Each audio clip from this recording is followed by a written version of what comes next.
Welcome back to Let's Play DDO Permadeath.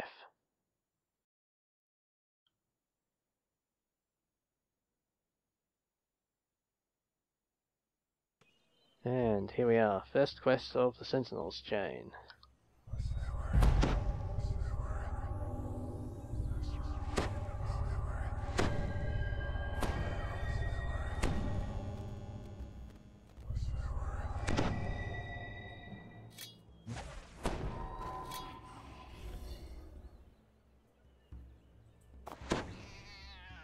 Okay, Sonic resist matters in here. They like using a lot of bards with Sonic stuff in these pirate quests. It looks like the Blood Tide is expecting your arrival. The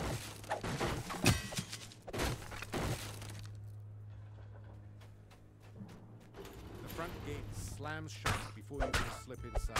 You have to find some way to get out.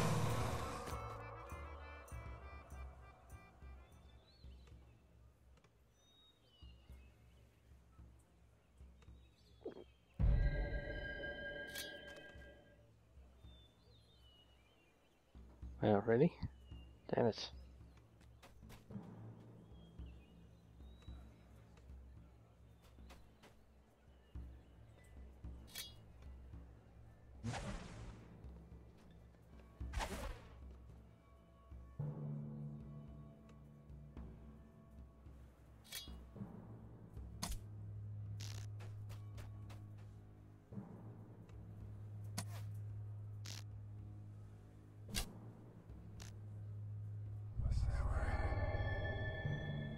Sorry, I'm just fumbling all my keys here at the moment. Okay, I cannot hit this thing. Oh, there we go. Does the targeting assist not work when you're not proficient?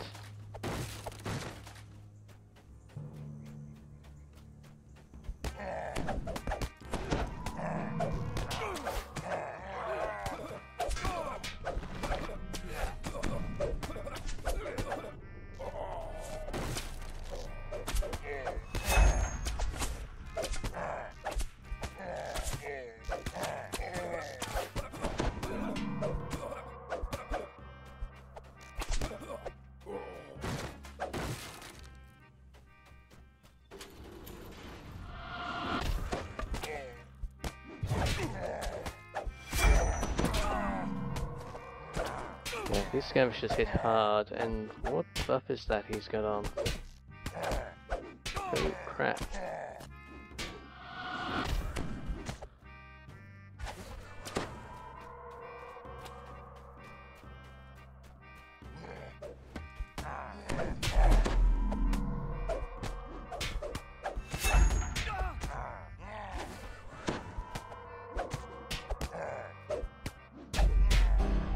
Holy shit.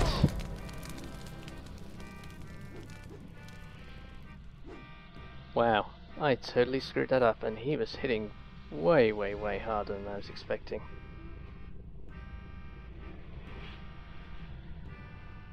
Sheesh. 800 hit points? What?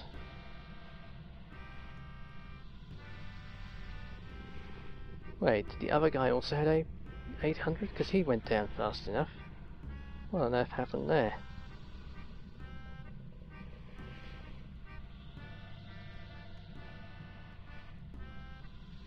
Wow, okay, well, the new update kicks ass, I guess. And, wow, I did not take that seriously enough.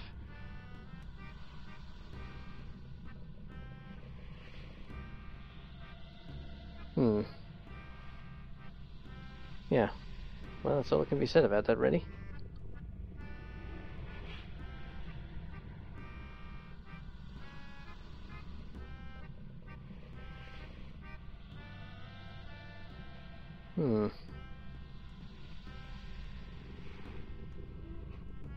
Well, I guess that's it for this video. Thanks for watching. Well, that was over quickly. What to say about that? So that was the first monster champion I've encountered since the recent update. I think it's update 24. And I was aware, I'd been made aware that there was some kind of trouble in the new update, or some new hazard to be aware of, which was why I played around the Explorer area first. So I feel like I got a bit unlucky there that the thing they'd added doesn't show up on normal, so I couldn't see it in the Explorer area. I only saw it when I got into the quest.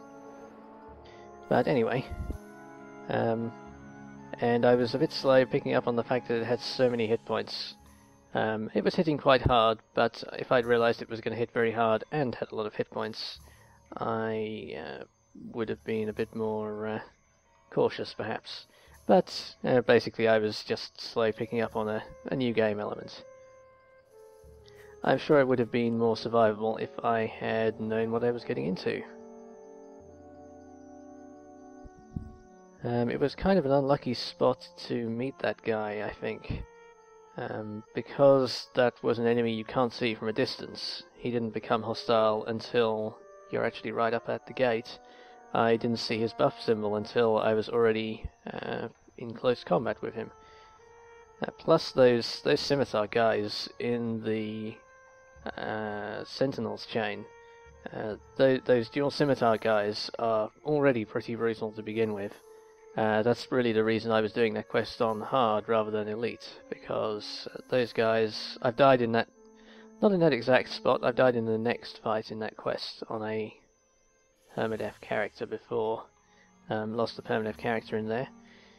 Because of those scimitar guys, they can do a lot of damage quite fast. Obviously the scimitar has a high crit range.